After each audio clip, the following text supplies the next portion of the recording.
बिस्मिल्लाहिर्रहमानिर्रहीम। अस्सलाम वालेकुम दोस्तों, अपनी नेक्स्ट वीडियो के साथ आपको वेलकम करता हूँ अपने इस चैनल में। दोस्तों, ये मसला जो है जिस पे मैं ये आप अभी आपको ये न्यूज़ शेयर करूँगा, ये तकरीबन 2 हफ्ते पुराना है।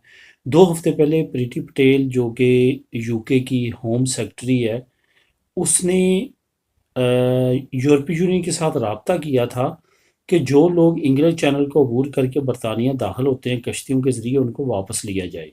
तो यूरोपीय यूनियन ने साफ इनकार किया था कि हम उनको वापस नहीं लेंगे।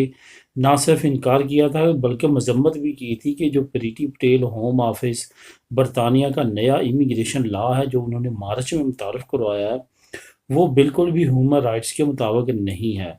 इसके साथ साथ यूएनओ की तमाम ऑर्गेनाइजेशन ने भी सरजनश की थी बरतानिया की कि वो कवानीन जो कि बिल्कुल भी हुकूमत बरतानिया इम्प्लीमेंट करने जा रही है, जो किसी तरह से भी जिनेवा कन्वेंशन, डबलिन एग्रीमेंट और दूसरे इंटरनेशनल रेफ्यूजी एजेंसी के जो लॉज हैं उसके मुताबिक बिल्कुल भी पूरे नहीं उतरते। इस वजह से बाज रहा जाए ऐसे कवानीन को मुतारफ़ करवाने के लिए। उसके अगेंस्ट क्या हुआ कि प्रीति पटेल बरतानिया ने यहाँ से जाने वाले यूरोप से जाने वाले लोगों को तंग करना शुरू कर दिया।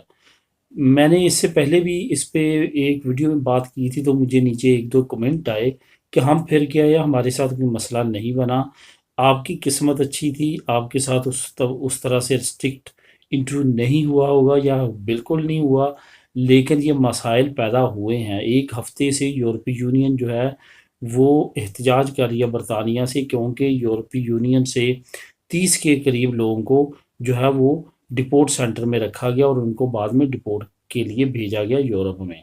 तो ज़ाहिर है ये तमाम जो हाइप क्रिएट हुई है या क्रिटिसाइज़ एक दूसरे को किया जा रहा है, उसके पीछे ये रीज़न्स थी और इसमें कोई भी शक व शुबे या झूठ की बात नहीं है, क्योंकि मैं हर न्यूज़ के नीचे लिंक लाज़मी तौर पे शेयर करता हूँ।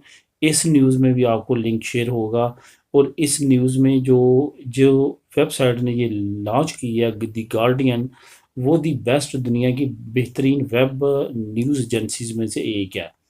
उसमें भी पूरी डिटेल बताई गई है कि कितने लोगों को कैद किया गया, कितनों को डिपोर्ट किया गया। अब यूरोपीय यूनियन और बरतानिया के दरमियान आखिरकार ये बातचीत मुकम्मल हो चुकी है, नया एग्रीमेंट सामने आया है। यूके बिल्कुल भी डिपोर्ट नहीं करेगा उस वक्त तक जब तक कि काम करता हुआ नहीं पकड़ा जाता या इस तरह की कोई और एक्टिविटी में नहीं होता जो कि बाई लॉ नहीं है, क्योंकि यूरोप और यूके के दरमियान 90 दिन की एंट्री है। उसमें आप वहाँ पे रह सकते हैं, सैर कर सकते हैं, विज़िट के तौर पे जा सकते हैं, फैमिली विज़िट के तौर पे भी, या वैसे आप अगर सीज़नल वर्क परमिट पे सीज़नल टूरिज़्म पे जाना चाहते हैं तो वो भी कोई रुकावट नहीं होगी। इसी वजह से इस कानून को अब फाइनल किया गया है और एग्रीमेंट हुआ है। यूरोपीय यूनियन ने काफ़ी सख्त स्टेप्स लिए हैं जिसकी वजह से बरतानिया की तरफ से अनाउंसमेंट किया गया कि कोई भी यूरोपियन को अब डिपोर्ट नहीं किया जाएगा, ना ही डिटेन सेंटर में रखा जाएगा। तो दोस्तों, इस न्यूज़ का लिंक जो है डिटेल के साथ आपको नीचे डिस्क्रिप्शन में मिल जाएगा। आप क्लिक करके इसको खुद भी रीड कर सकेंगे। मिलेंगे नेक्स्ट वीडियो में नई न्यूज़ अपडेट के साथ। अल्लाह हाफिज़।